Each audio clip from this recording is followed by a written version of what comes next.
Welcome back to Budget and Bling, the series where we take the Commander Precon decks and upgrade them for a little or a lot. Today we're going to take a look at the pre-constructed deck Coven counters. Coven counters.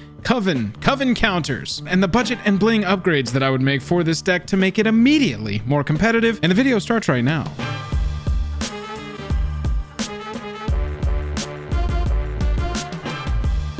Highest level of gratitude to our patrons who power the channel through Patreon. Check out the Patreon link in the description to learn about monthly giveaways, VIP Discord access, and even our official playmat. Hello and welcome to the day. Thank you for spending your time with us. Welcome back to another episode of Jake and Joel Are Magic. I am Joel. Today we're going to talk about Coven counters, or Coven counters. I think it's Coven counters, and the upgrades that I would make to this pre-constructed deck. But before we get into it, if you like the video or if it helps you by the end at all, hit that like button, hit that subscribe button, and hit that dislike button if you don't like it. Let's take a look at the commander of this deck. Coven counters is led by Leinore, Autumn Sovereign. Man, there's a lot of pronunciation in this deck apparently. A white, a green, and two other for a 0/4 human noble with an ability called Coven, or Coven. I think it's Coven. At the beginning of combat on your turn, put a +1/+1 counter on up to one target creature you control. Then, if you control 3 or more creatures with different powers, draw a card. We're continuing the trend with this card of wizards designing new commanders, tacking draw a card onto them, and making a pretty good commander out of it. Leinore's gonna allow you to have two different strategies. This +1/+1 counter thing is pretty cool because it's always gonna happen at the beginning of combat. And then with the 3 or more creatures with different powers, I like that Leinore's got a 0 power. Normally I'd be like, well, that's frustrating, but 0 really helps us here. She's a nice little card draw engine. She's a nice guaranteed +1/+1 counter at the beginning of combat if you've got her on the battlefield. And I love things that we can count on to build a good synergy for our deck around. In addition to +1/+1 counters, there's also sort of a human and angel tribal thing, mostly human, and that's the direction we're going to kind of lean it, is towards this human tribal +1/+1 counters build. And we're going to let our Autumn Sovereign commander be the leader that allows us to draw cards, because that's never bad to have this sort of pseudo creature enchantment is really how we're going to treat it. It's going to let us draw cards that we can play out of the command zone so we can always count on it. I'm going to go over the Budget and Bling upgrades for this deck. All of the budget upgrades are $10 or less, and all of the Bling upgrades are more than $11. And make sure you stick around to the end. I'm going to tell you what I would cut from this pre-constructed deck to make room for some of my suggestions. Let's take a look at the budget upgrades. So if we're going to be building a +1/+1 strategy into this deck, it's good to get some redundancy on that, and that's why I think Good Fortune Unicorn would be a good addition. Whenever another creature enters the battlefield under your control, put a +1/+1 counter on that creature. If we're creating a bunch of creature tokens with this deck, all of our 1/1s come in as 2/2s, all of our 2/2s are 3/3s, and so forth. And for less than a quarter, you can pick up a copy of Good Fortune Unicorn, and it fits really nicely into a +1/+1 strategy deck. Heard Baloth does as well. My goodness, a 5-cost 4/4. Whenever one or more +1/+1 counters are put on Herd Baloth, you may create a 4/4 green beast creature token. So Herd Baloth growing via +1/+1 counters that we can count on because of our commander literally doing that, and a lot of the redundancy that should be built into this deck. We're going to be creating 4/4s every single time we do that. Side note, if you combine Herd Baloth with Ivy Lane Denizen, you're going to be creating an infinite amount of 4/4 beasts in your deck, and that's a pretty fun infinite combo if you can pull it off. Thalia's Lieutenant is next up for my suggestions. It's a 2-cost human 1/1. It enters the battlefield and puts a +1/+1 counter on each other human you control, and whenever another human enters the battlefield under your control, put a +1/+1 counter on Thalia's Lieutenant. So it's growing your line if you can create human tokens, and it's growing itself as you play more humans after it. Thalia's Lieutenant is great for a human tribal deck, and this is a 50-cent card. So far, we haven't gone over 50 cents on price, and Sun Titan is no different. It's a 50-cent card, 6 mana, 6/6 giant with vigilance. Whenever it enters the battlefield or attacks, you may return target permanent card with mana value 3 or less from your graveyard to the battlefield. You've got some velocity in this deck with your commander, obviously, because you're going to get to draw cards as long as you've got Coven. However, being able to return some of your 1, 2, and 3 cost humans from the graveyard to the battlefield is very, very strong. You need this to last in a tribal game. In a game of EDH, it's going to go many, many turns, and just burning out early, playing your stuff onto the board, a board wipe happens, and then you're just sitting there for the rest of the game and can't really get back into it. So you need some card advantage, and Sun Titan is going to help provide that. Conclave Mentor is $1. This is our first dollar card. It's a white and a green for a 2/2, and it says if one or more +1/+1 counters would be put on a creature you control, that many +1/+1/+1 counters are put on that creature instead. When it dies, you gain life equal to its power, but we really care about that +1/+1 addition. Love that. Every time Leinore's ability is triggering, you're putting 2 +1/+1 counters on that creature. That is pretty excellent and will help you grow your line. Palace Jailer is one of my favorite humans for a human tribal deck. When it enters the battlefield, you become the monarch, so you'll get to draw a card at the end of your turn. And when it enters the battlefield, exile target creature an opponent controls until an opponent becomes the monarch. So we can put one of our opponent's creatures away for a little while, at least until somebody takes monarch from us. It will put a little target on your head, but being able to essentially draw a card at the end of the turn if everything goes well and temporarily exile a creature makes Palace Jailer very worth it in my mind. $2 for our Jailer human. I like Shalai Voice of Plenty in this deck a lot. It's a $6 card, so we're making a little jump here, but that you planeswalkers you control and other creatures you control have hexproof. That is huge. I love this. Hexproof and Indestructible are two of my favorite and maybe the best abilities that you can put onto your creatures in EDH, and giving them all hexproof through Shalai is fantastic. It's just extra that it happens to synergize beautifully with our +1/+1 counter strategy and have a 6 mana activation cost of putting a +1/+1 counter on each creature you control. This is the kind of angel that I want in this deck, protecting our line, and with the human angel tribal thing going on already, Shalai is an excellent inclusion. I'm going to round out the budget upgrades with Hardened Scales. This is an $8 card. It says if one or more +1/+1 counters would be put on a creature you control, that many +1/+1/+1 counters are put on it instead. It's just like Conclave Mentor. This ability is very, very strong, and it's on a bunch of different cards. So if you can get some redundancy in your EDH deck, highly recommend it. $8 for Hardened Scales to go into this deck. Looking at the Bling upgrades, I want to start with Sylvan Safekeeper. It's a 1-mana creature. This is the kind of thing that you would be returning with your Sun Titan, FYI. It's a human, and it has the ability to sacrifice a land to give target creature you control Shroud until end of turn. Save any of your stuff for just sacrificing a land in a green deck where you're already running ramp, most likely.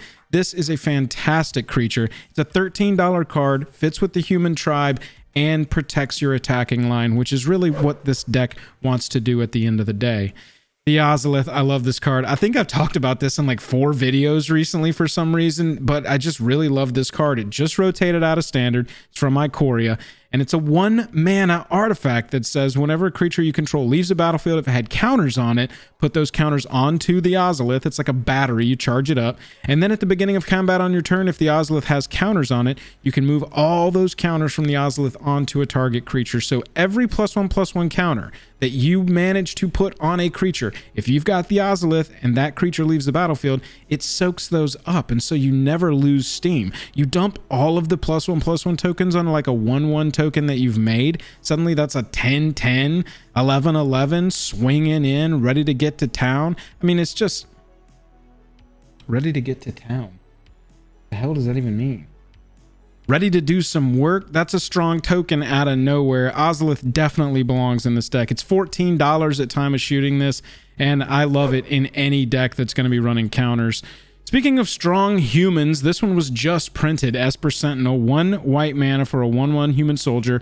Whenever an opponent casts their first non-creature spell each turn, draw a card unless that player pays X, where X is Esper Sentinel's power. You can return this with Sun Titan. It absolutely does work if you haven't played it or played against it. It's a strong card. It seems strong, and it is strong. Get it for your deck, especially your humans deck, and you probably generally just want this for EDH. I would say $14 for Esper Sentinel currently. There's a lot of different variants of it, so it keeps the price fairly low, but it's not one that's going to take a dive at any point. So I would say pick that up for your collection. If we're going to be running a +1/+1 counter deck, I definitely want to put in some Walking Ballista shenanigans. Having the ability with Leinore and Walking Ballista, put the +1/+1 counter on the Ballista, and then if you need it to, it can remove that +1/+1 counter to deal damage to any target. If you're giving this Death Touch somehow, suddenly you've got this like sniper rifle that can take out any creature on the battlefield that doesn't have indestructible. You can also combine it, since we're in green and white, with Heliod's Suncrown, and you go infinite. You give Walking Ballista lifelink with Heliod's ability, and then when Walking Ballista removes the counter, they deal a damage, you gain the life. You use Heliod's activated trigger here, put a +1/+1 counter on target creature enchantment you control, targeting your Walking Ballista, and you can deal infinite damage with your life-linking Walking Ballista machine gun. That's an infinite combo to round it out. $17 for Walking Ballista, $18 for Heliod's Suncrown. Regardless of if you want the infinite combo in there, Walking Ballista is really strong in this deck. I mean, imagine the Ozolith dumping a bunch like 10 +1/+1 counters onto it. Then you've got 10 damage that you can spread around. I love it.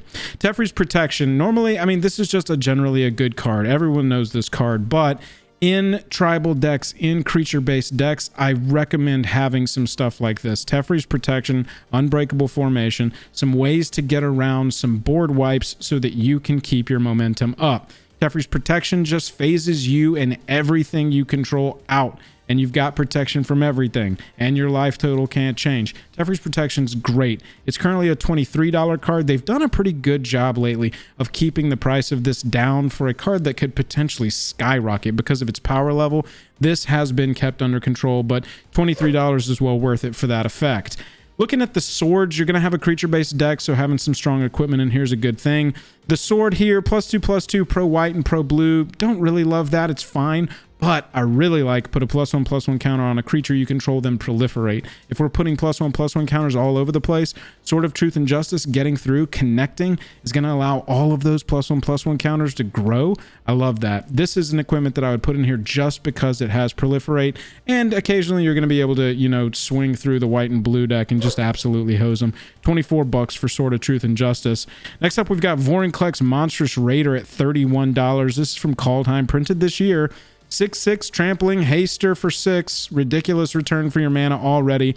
But it's the words down here, man. All of these texts. Everyone go grab a coffee and relax and settle in, because I'm going to start reading you the novel on Vorinclex Monstrous Raider. If you would put one or more counters on a permanent or player, put twice that many of each of those kinds of counters on that permanent or player instead. If an opponent would put one or more counters on a permanent or player, they put half that many of each of those kinds of counters on that permanent or player instead, rounded down. TLDR is that this is really good for a counters deck. You're going to need to keep up with it because your opponents are going to be putting counters, and you got to go half, and you're going to be doubling all of yours.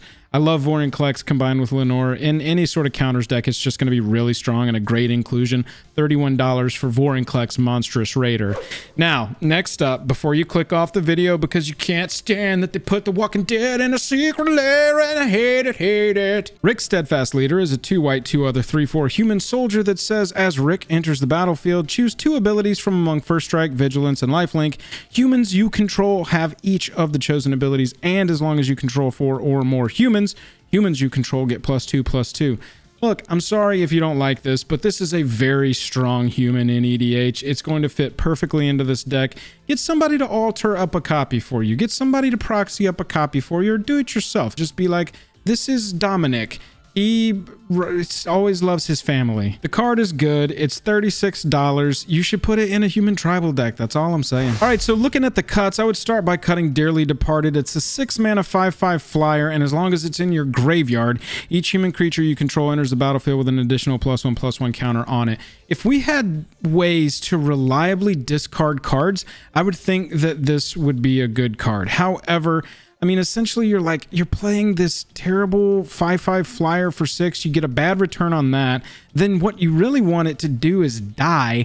And then once you get all that done, when you play humans further past that, they get a single +1/+1 counter on them. It just doesn't seem worth it to go through all that to make your 2/2 come in as a 2/3. I mean, a 3/3. Math. So I would say that Dearly Departed can be a cut from this deck, and put in any of those humans or that unicorn or Even heard Baloth, I think, would be better. Herald of War, I would also cut. 5 mana, 3/3 flyer. Whenever it attacks, you put a +1/+1 counter on it. Angel spells and human spells you cast cost 1 less to cast for each +1/+1 counter on Herald of War. So again, if we are dumping the counters from the Ozolith or Leinore onto Herald of War, very good. But in a vacuum, Herald of War needs to attack to start getting the value back. And you're starting at a losing value proposition anyway with a 3/3 flyer for 5. I just don't like this creature in this deck. I get it. It says human on it. It's got a tribal thing to it. I would cut it and put any of the cards that we talked about. Riders of Gavany, 4 mana for a 3/3 with Vigi. When it ETBs, you choose a creature type. Human creatures you control have pro creature of that type. Fine. It's not going to be applicable in a lot of stuff. I do like this in the deck, though. From a standpoint of these are 2 precons, this one and the zombie one that play against each other, it would be fun to have some anti-zombie, anti-human stuff in either one to sort of be like this rivalry, you know, they go head-to-head kind of deck building thing, and you can just sleeve them up right out of the box and play them against each other. But in general, you know, just your pod of commander players, you're not, I mean, maybe you give it pro their commander's creature type. I'm trying to make a case for it, but mostly I would just cut it from the deck. Same thing with Kessig Cagebreakers, 5 mana, 3/4. When it attacks, I don't like attack trigger stuff.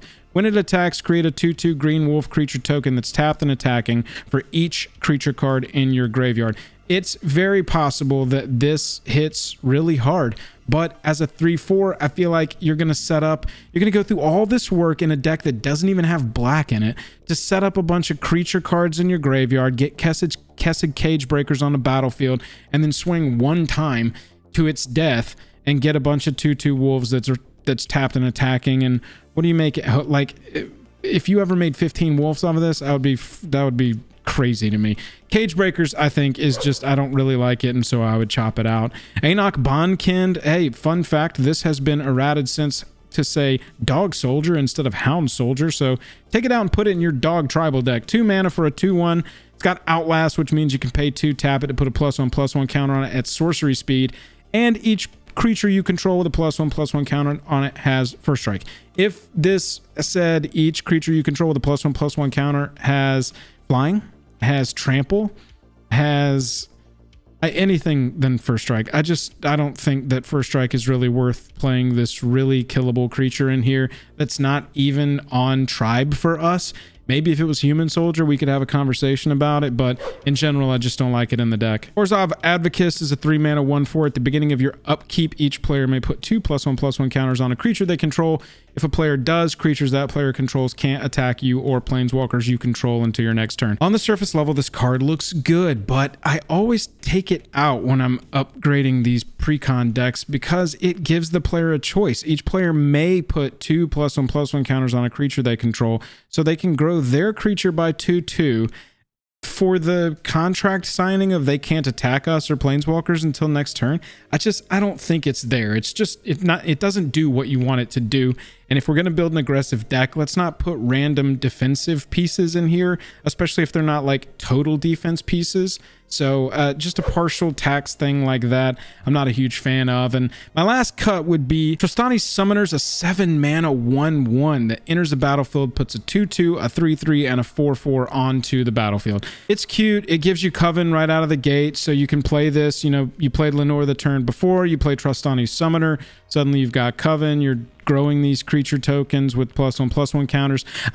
For 7 mana, I'd rather be doing a lot more, and we've got a lot of token creators in the deck already and a lot of good creatures that are going to give us Coven. I think having a 0 power commander is going to make getting Coven even easier than we think it will be, so I don't think we need to be investing 7 mana just to turn on Coven and have some attackers that aren't really going to do anything. They're just bodies. I don't like Trostani Summoner also because it's not a human. Again, if it was human shaman, maybe we're having a conversation about it, but it's off tribe and it just brings in some creature tokens, so not a huge fan of the return there. And then Shamanic Revelation. I don't like draw spells that might miss, especially if they cost 5 mana. Draw a card for each creature you control. This could be really brutal, but it could also be a top deck when you have no board and you're like, well, this is useless. Gaining 4 life on top of that, fine, but it's just not a card that I would really run in any EDH deck, much less this one. Those are the budget and bling upgrades that I would make for Coven counters. Let me know what cards you're putting into this deck down in the comments below, and let me know what strategy you're building this. You know, there are multiple ways to build every EDH deck. I just chose to concentrate on +1/+1 counters and human tribal. If you liked the video or if you think you got any value out of it, hit that subscribe button. It really helps us out more than you can know. Other than that, I'm tapped out, and I'll catch you later.